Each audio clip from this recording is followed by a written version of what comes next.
This week has seen a lot of AI updates that are super relevant for businesses, so let's dig through them. First up, we've got the unveiling of Claude 2, a competitor large language model to the likes of Bard and ChatGPT. Claude 2 is an upgrade to Claude 1, obviously, and Anthropic claims improved performance and longer responses. Importantly though, it also has the 100,000 token context window that basically means you can paste in an entire book's worth of text and ask it questions. And it works pretty well. I pasted in about 200 pages of this excellent book and asked it to summarize some of the information, and it did a pretty good job of this. And it can combine information from lots of different areas inside the reference text. Of course, the business implications of this are quite significant because it means that your team can update up to 5 entire training manuals, guides, workbooks, and ask Claude about the information contained in them. And we've been expecting to see larger context windows across all the large language models, so it's really encouraging to see that they are coming through. But there is a bit of skepticism about super large context windows like this, because let's say that you upload 50,000 words of text, for example, in your prompt. One of the ways that the large language model can give you quick answers based on that text is by breaking that text down into chunks. It then sort of indexes these chunks, and when you ask a question, it first looks at which chunks have relevant info in before then summarizing them for you in the answer. This is all well and good, except that there is some evidence that this degrades the quality of the answer the more that this chunking process happens. And some studies like this one have shown that asking the large language model questions about text at the start or the end of the reference text seems to give a better response than if you ask questions about the middle of the document. But nevertheless, seeing these sort of large context windows out in the open is really exciting, and it's great that both users and businesses now have a number of different large language models to choose from. There are also some signs that Claude 2 might be performing better at content writing than ChatGPT. This article from Search Engine Journal found that Claude 2's writing did a better job of passing AI detection than ChatGPT using GPT-4. Although it did find that the opening sentence of Claude 2's answer was directly plagiarized from somewhere else online, which, if this happens frequently, obviously is going to be an issue for both people who are using Claude 2, but also potentially an issue for Anthropic.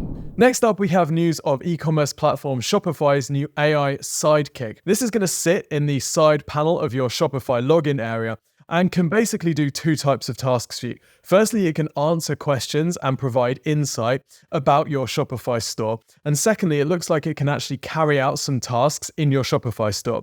So let's look at some of the questions that they're showing it answering in the demo first up. Now, the demo shows a snowboarding store, and the question being asked is, I've had a drop-off in sales from March to now, why? Sidekick then answers, well, the dip in sales is probably due to minimal snow. These are summer months in many regions, so it's natural for sales to decrease. Okay, so telling the owner of a snowboard store that they're selling fewer snowboards because it's summer isn't exactly the height of AI insight, but hopefully it can provide more useful data insight than this. But the other thing a Shopify Sidekick can do for you is carry out actions on your Shopify store. So for example, the command here is put everything on sale, and Sidekick then applies a site-wide 10% automatic discount to every product in the store. I mean, you probably wouldn't, but if you just want site-wide margin erosion across all your SKUs, at least now you can do that with a single prompt. It also shows adding different product categories to a homepage and even creating copy for some key pages as well. There's no official launch date yet, but this could be interesting for Shopify users. But as a professional marketer, I have to say that the demo and the language used in this release video imply that this is technology aimed for the real startup entrepreneur rather than the Shopify's enterprise customer base, where this functionality looks way too basic to be useful. It'll be really interesting to see how this tool evolves over time though. Obviously, this is very early stages. As a wider point, it seems clear that we're going to see these sort of AI-powered sidekicks inside most of the platforms that we're using. And this is going to open so many new ways of interacting with the software and tools that we all use on a daily basis. Speaking of which, some interesting updates from Microsoft this week about their AI services. So first up, we have Bing Chat Enterprise. This is basically Bing Chat, but the information that you put into the search doesn't get fed back to Microsoft to train the model. And in fact, Bing Chat Release actually says that this data cannot be seen by Microsoft. This is one thing that enterprise users are desperate for. No company wants their staff to be putting information into an AI chatbot only for that information to later find its way into the answers that the AI chatbot is giving your competitors. So I think that this will be a really welcome service from Bing. But interestingly, they're going to be charging for this. And although it's only $5 per user per month, this is the first time I can remember seeing users being charged to use a search engine, and it completely flips the search engine model on its head. A lot of us who know search and AI have been wondering how these companies are going to be able to afford to deliver the AI results in their search engines as quickly and as cheaply as they deliver ordinary search results, given that they require so much more compute power. And it's interesting to see Microsoft test actually charging business users for this AI search functionality. Let's see if it catches on. To keep up to date with the latest goings on in the world of AI and how these relate to your business, sign up for the Powered by AI newsletter at pbai.co. It's the AI newsletter that concentrates on the updates that are most important for business. If you're looking at the rapid development of AI technology and thinking, oh, I think my business might be screwed, guess what? We can help you. Take the free How Screwed Are You Powered by AI test over on pbai.co. We'll ask you a few questions about your business that will help you understand how susceptible your business might be to AI disruption and how much potential there might be to improve your company's profitability through some of the tools that we're showcasing in these videos. So head over to pbai.co and take the How Screwed Are You test today.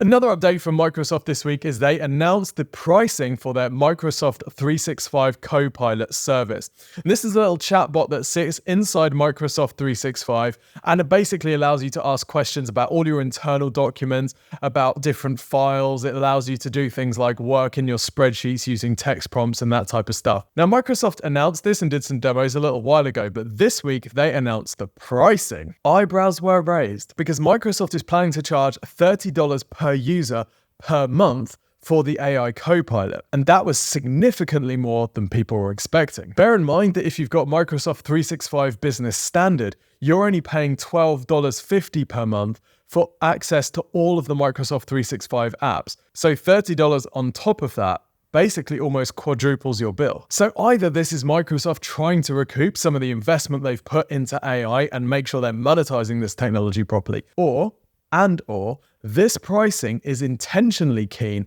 based on the feedback that they're getting from the 600 enterprise customers that they've been working on this technology with and demoing with. Now, I know this is a press announcement, but they say they're learning that more customers use Copilot, the more their enthusiasm for it grows. Soon, no one will want to work without it. So it's also possible that they're pricing it so high because they know that companies will come to rely on it. If so, fair play, and we're looking forward to seeing them rolling this out. Next up, some updates to most people's least favorite large language model, Google Bard. And these updates might mean that it is no longer your least favorite. We've got some new languages, we've got some multimodal stuff happening. You can now upload images to Bard. We've got text to speech, we've got pinning in recent threads, and we've got being able to share your Bard conversations with others. All right, now the multimodal stuff I think is the most interesting here, particularly being able to upload a picture to your Bard chats. So let's see how it works. First thing, your image has to be a JPEG, PNG, or WebP file. I'm just going to upload this image and say, what is this and should I be scared?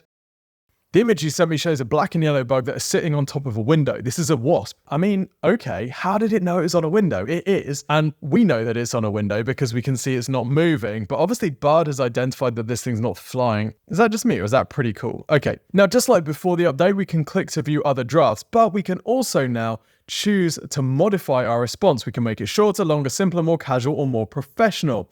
So let's go for a bit more casual and see how it changes. The image you sent me shows a black and yellow wasp chilling on your windowsill. Wasps are generally chill unless you mess with them, so you don't have to be scared. Now, there are limitations to Google Bard's image processing work. For example, if I stick in this delightful picture here, Bard does somehow manage to identify that it's a picture of a person, but unfortunately cannot help me. Now, the theme of this week's updates I think are really exciting for businesses of all shapes and sizes. We're seeing that the main large language models, Bard, Claude, and ChatGPT, are getting more functionality. This additional functionality is giving them new capabilities. Things like Claude's ability to process huge amounts of data, or Bard's ability to process images, ChatGPT's recent ability using Code Interpreter to work with all sorts of different media types and different information types, create code to understand and process this data. All of these updates make these AI chatbots so much more useful for businesses because they massively expand the potential use cases. So over to you. What are some of the use cases that you're most looking forward to using AI chatbots for in your business? Let us know in the comments. We're thinking of making some tutorials. Until next time, see you soon.